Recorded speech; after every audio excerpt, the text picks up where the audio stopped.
now welcome Angus Reid, he of the TED Talk series. Welcome, Angus, to Crown Countdown U and Crown Countdown U Radio. Happy to be here. Angus, what motivated you to do this TED Talk? Well, I was asked, but really what motivated me to speak specifically on this topic is the general feel and the general mood of football that the media is portraying right now as this boogeyman that's destroying our youth, and how this sport's got to be gone because all it does is bad things to our kids. And I happen to be someone that has played football for over half my life, and that sport helped raise me as a person, gave me so much foundation to become the person I am. Yes, I was also able to turn it into a career that gave me more memories and made money, but really the sport taught me almost all the lessons I needed to become an adult that can be productive in this community. And I thought, you know what, it's time for some people to start spreading the good information on this game and how good it can be and is, and all the things it can do for our youth, that if you remove it, there's these kids that maybe weren't talented enough to make the basketball team, or didn't have the finances to grow up playing hockey, or whatever elite sport that weeds you down to a finite number. If they're not good enough to fit those boxes for whatever reason, where do they go? You know, football is that one sport that doesn't say no, that doesn't say, sorry, you didn't make our final cut. They just say, come on out. And so every kid has an opportunity to learn these great skills that sports have and team sports have without telling them no. And I think it's such a valuable piece of our youth's upbringing, at least to have an option for them. Look, I don't care if a kid plays football or not. I really don't. I speak in schools, I say, look, I'm not promoting football, but I think it's a necessary outlet to have for kids that need it. Obviously for ones that want it, but for the ones that need it are the ones that I think we need to keep standing up for. Yes, the sport needs some fixing, and I believe now, thankfully with the light shined on it, doing everything we can to improve this sport. But no way should we not have this, and in fact, I think we need more football. I speak enough at schools in general to say, boy, this school could really use a football program, because there's a lot of kids that have a lot of time and energy on their hands, don't know what to do with it, and we all know what kids do when they don't have a productive outlet to put it into. Mm-hmm. It usually doesn't end well. So I just think the value of this sport is so high. I believe someone with a credible background in experiencing it firsthand needed to speak up and say some good things on a sport that has done so much for me. Angus, first of all, I haven't seen you since you retired. What happened to the rest of you? No, I got rid of it all. That was a big decision when I said, you know what, I don't need it anymore. I spent 20 years getting as big as I possibly could. Now that I don't need it and I have a 2-year-old to chase after, I thought, you know what, let's do everything I can to get rid of it all. I need diet tips from you, Angus. Yeah. We'll talk about this after the interview. Anyway, Mike, go ahead. So let me ask you, there are some very high-profile people right now. Kurt Warner just got into the Pro Football Hall of Fame. He's one of them. He seems to have this mixed opinion right now. He loves the sport, but he doesn't want his kids to play the sport because he's worried about the injury. What do you say to somebody who's in that boat, where they love the sport, but there's a little bit of hesitation putting their kids in? I think the question is not the sport, but how it's being coached. And my first inclination was always, well, you know, and I'm asked it, would I put my child in football right now? And I always thought, well, it depends who's coaching it. But then I thought further, you got to talk about who's coaching the other kids we're playing against. So I think the big thing that we are doing right now, and I think it's called safe contact and heads up in the U.S., right? We're now, I think the problem before was, especially in junior football and in community football, you had a lot of parents coaching back then out of necessity. And there wasn't these structured coaching guidelines on best practices. So you had a lot of dads doing the best they could that didn't know, and so they were just coaching football as they knew it. And then we had through the 90s this rise of enlarging our equipment. And shoulder pads got bigger and bigger with these massive neck rolls and these improvements. And you saw the lack of teaching it. They started just implementing use of the equipment. And I remember the coaching days where it was get the helmet, get the shoulder pads in there, just get it in there. And we make them bigger and bigger to use them more. I think we're peeling back now and getting back to the way the game should be coached. I think we're doing a very good job now at coaching the coaches better. I always believe the sport of football has always been played with the hands, hips, and feet and eyes. Always. When I coach camps, there's no equipment.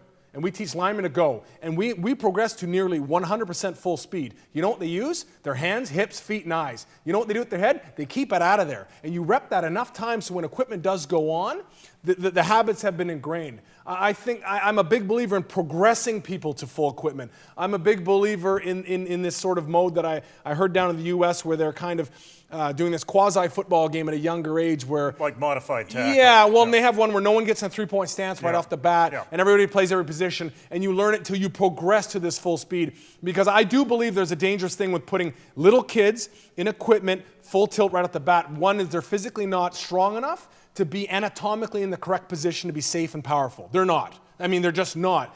And then they get in a position where they compromise that body position.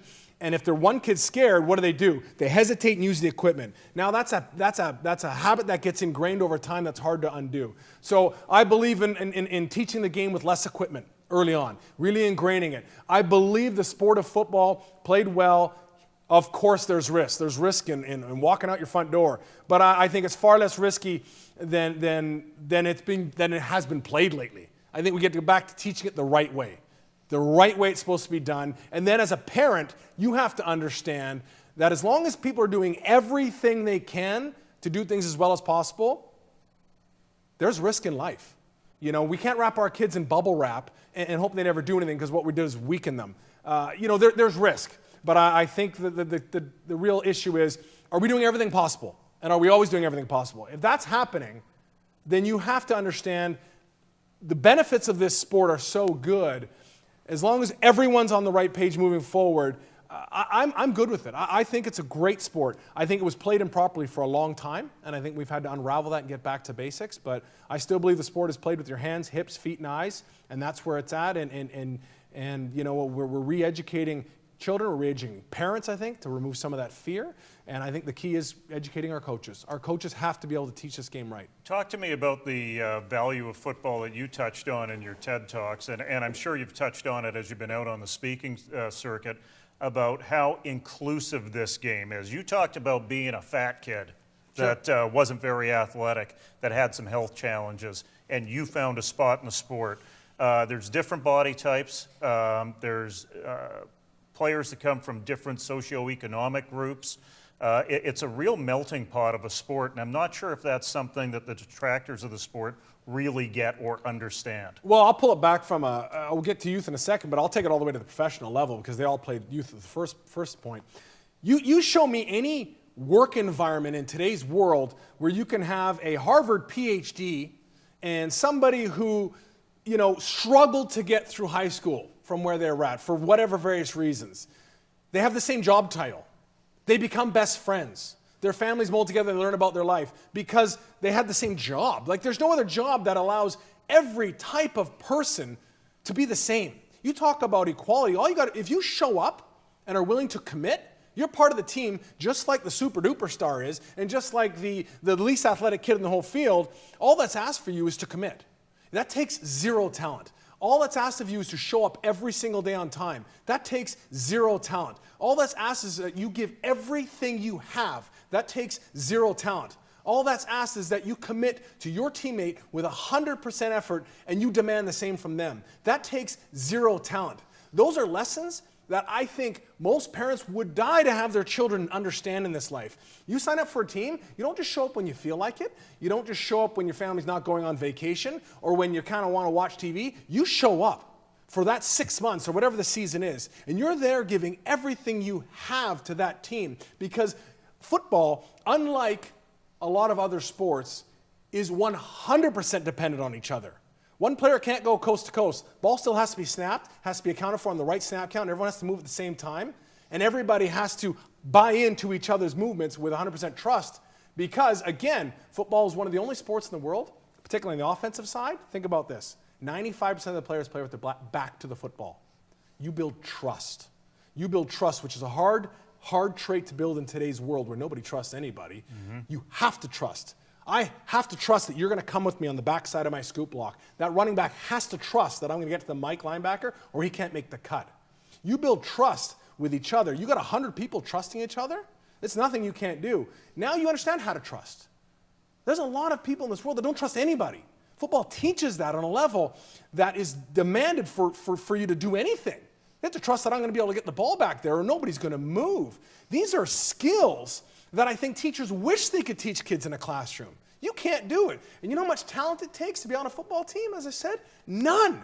Just come out. We'll find somewhere for you to fit. And as long as you give everything you have, we'll find a way to get you on the field. Because of all those special teams and all those things, you can get anybody on the field. You really can. So they can be a part of it at the same level as the guy winning all the All-Stars and trophies. They're all the same. You all showed up every day. You all gave everything you had. You all learned how to trust. You all learned how to commit. You're all part of the success. That is so, so powerful in today's world. I went to the Waterloo-Toronto game on Saturday and saw an actual form tackle and stood up and applauded by a DB. Broke down, head up, led with the shoulder, wrapped, lifted, drove him to the ground. It was a thing of beauty. That kind of tackle will never get you on the highlights on ESPN, TSN, Sportsnet, doesn't matter where. How much is the responsibility to the pros to try and get the headshot out of the game? I think there's a high responsibility. Look, kids look to professional athletes. Kids look to movies. Kids look to the best there is for everything they do, right? I mean, they follow their training programs. They follow the crazy offense, the shoes they wear, and they're going to follow how they hit people. I believe it comes down, I agree with you on that, but it also comes from the coaching at the pros. Look, players are going to do what they're rewarded for. Okay, and I think it takes the strength of a coach at the professional level to get back to, we're here to win games. Okay, you can help us win games by doing the right thing and doing it well. This extra stuff might make the highlight reel on ESPN, but that's not what we're about. And I think we have to start, and this is a much bigger conversation here, we have to, again, look to remove ego from sport. Okay, it's not about how big time we can make, or you can make yourself look, it's how can you help this team? And again, that comes back to football being this team sport about trust. It's about what can you do to help us win? That's what we need from you. And we need to do it right because you speak about the responsibility on pros. This discussion on our pros role models. Well, you know what? They might argue they are, they might argue they're not, but the bottom line is you're making your money because all these kids are watching you play on some capacity. Because if they weren't, the TVs wouldn't hold it because no one would be watching the game. So you should be answerable to the people that are paying your paychecks when it comes down to it. So I think there should be a responsibility of that, but it's going to stem from the coaches. Look, players do what gets rewarded internally by coaches or they don't play anymore. And I think it needs to be praised. As you said, a form tackle needs to be praised because they're doing it right. I think doing things right needs to get praised over doing things dramatic. And we live in a world today where people get rewarded for making everything dramatic. Over the top, that's how you get viewers. That's how you get likes. That's how you get people watching your YouTube channel. What happened to doing it right? And I think you're showing a perfect form tackle or a perfect block. That needs to be praised. That needs to be put on a pedestal and said, this is how you make it. This is how you do things right. This is how you do it correct. This is how you become a star. And this is how you stay safe, right? I mean, it's... I spoke about the get-go. Football's played with your hands, hips, eyes, and head. When you do it right, you're probably not going to get hurt. You really are not. You know, at least beyond no other level than you might get hurt, coming down from a rebound of basketball. Like, people get hurt, but the likelihood of doing things correctly in football goes way down. So I think we need to praise doing it right again. Get back to praising doing things correctly. Talk to me about a couple of things here. Being sports specific, we're going down the road right now where kids at an early age are picking one sport. Are they or their parents? Well, and so in most cases it's their parents. Sure. I would probably agree with you there. But the thing that leads to are academies, different forms of development, things that have a dollar sign attached to them. The one thing about high school football when it's done right, it's the center of a community. It's not necessarily sending your kid away to Virginia to chase the dream of one day playing in the NFL and playing under the lights in Division I football. Are academies a mistake? Do they have a role in the development of football? Or from where you see it, from your position, because you went to a private school, one of the better private schools in Western Canada, and experienced something that was kind of a notch above the public school system. What's your take on academies and that sort of development that's come along in the game now in, I'd say, really only the last decade? Well, You want to come back to what I spoke about my TED Talk about inclusive for everyone. Right now, that by its very nature, an academy is not inclusive for everybody. You've all of a sudden monetized and put a dollar figure on the accessibility to people. I struggle with people monetizing amateur sports. I struggle with people making money setting up any type of academy or institute to profit off children's and their parents' hopes and dreams. I think that's wrong. I understand what their selling feature is. We'll give your kid a better chance to make it. Make it where? Make it to the professional sports world so they can make money? Then what happens after that? I believe, again, amateur sports is about giving you the foundation to go do what you want to do with your life and giving you the tools to make it. And I think it's part of a bigger picture, right? It's just part of the puzzle. You play football in fall, maybe you play basketball in the winter, maybe you do track in spring, maybe you don't. But in the overall, when when the sport ends for you, whether you're 18, 24, 34, or 39, life still has to be lived after that. And you will fall back naturally on all the roots that were built as a young person in your community, in your sport, in your school, and the friends you made, and the habits and principles that you gained from that time. Now, if all you knew was give money to help extend and enhance my career, that's what you'll know to do in life. If it was about being a part of what's available in your community, giving everything you have when the time is to do it, and seeing larger pictures, that's how you're going to live the rest of your life. So I've always been a big worrier of sports specialization for a lot of reasons. Obviously, there's the physical aspect of it. You specialize in a movement too young before people are ready. We've never seen more ACL injuries in our life than we see now. You know why? They're overdoing certain activities. They're overdoing, lateral movement internally without any external. There's no balancing of human movement anymore. Tommy John surgeries with young baseball players is a fine example of that. You got a 14, 15-year-old and you're repeating the same motion again and again, something's going to give. There's a reason why multiple sports develop better overall athletes, because you're physically utilizing every different tool there is, not just specializing in one.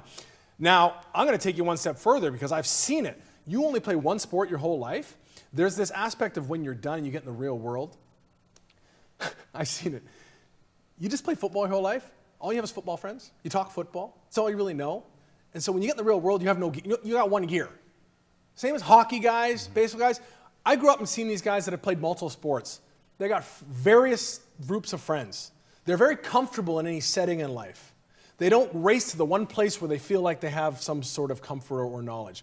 They can move, they have multiple gears, and there is something to be said for that.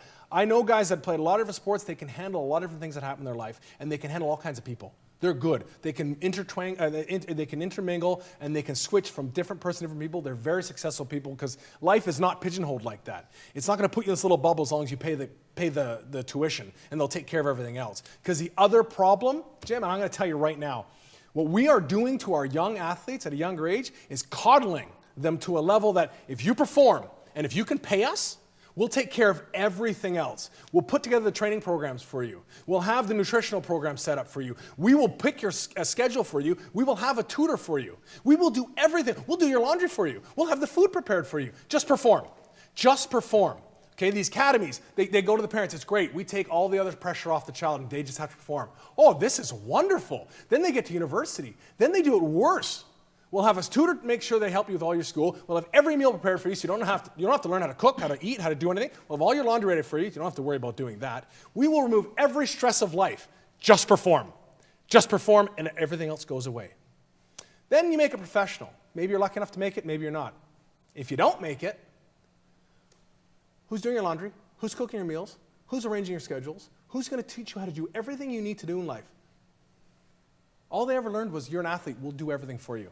When you just play sports in your school, be part of your community, it's part of what you do. You still have to do everything else. You might have a part-time job, you probably have to do at home, do your homework. You might have to make it to that other team that you play on later in the season. So you get in the real world, you're okay with this. I've seen players that came to the BC Lions that came from humongous programs. They show up and they go, where's breakfast? I don't know, it's in your kitchen. They never made it before. Mm-hmm. What do I do in the weight room? Work out, there's a program on the wall. They had people putting weights on the bars for them. They never learned anything. Just perform, you're an athlete. And these academies, they do the same thing, right? We will take care of it all for you. You're gonna come and just perform, get better at performing. Don't learn about anything in life, just perform. That is a dangerous, dangerous trap because at the end of the day, I don't care how much money you've made. You still have to go out and be able to live life when it's all said and done. You better have learned it at this young age. And it's not just a football thing either. No. I worked in major junior hockey. Oh, yeah. It's the I same think sort of football's culture football's catching up to some of those baseball and hockey world from back in the day. I mean, I think football, correct me if I'm wrong, is one of the newer comers to these full academies. I mean, it's been going on. Hockey's done it in their own way for a long time. I know baseball's been picking them real young and putting them in the system at a really young age. Basketball's been doing it for quite a long time too now. You know, if you have the talent, they'll do everything they can to remove every other stress so you can work on that talent. And I think what they're doing is weakening the person. You're really hurting them. Mike, last one to you. Where are you coaching now? I'm coaching my family right now. I have a little 2-year-old, and I'm actually in the business world. I promised myself, and this is for right or for wrong, I'm not saying this to anybody else. When I retired, I could have stayed in sports right off the bat. I'd done it since I was 16 or 15, and I was 37 years old. I said, you know what? I need to get away to make sure I'm not staying in sports because I'm scared. And it was a decisive decision going, I'm going to go in the business world where I'm a nobody. I want to go where nobody knows me. I want to go where I can't lean on the old days and people still want to talk about the glory years, and I want to go make it. And that's why I'm grinding out in the business world right now to prove everything I just talked about, that I can do more than just play football. And so right now I'm coaching some of the safe contact camps. You know, I help offensive line clinics. I give back where I can, but I have a little 2-year-old at home right now, so I'm trying to build a business so hopefully I can prove that so then I can get back to football with the comfort of knowing I could do something else. And I did not want to be one of those guys that hid in football when I was done because I just thought there's nothing else I could do, because then I'd be a hypocrite discussing all the things that I think football can do for you. His name is Angus Reid, and he's a great ambassador for our game. Angus, thanks very much. Thanks for having me.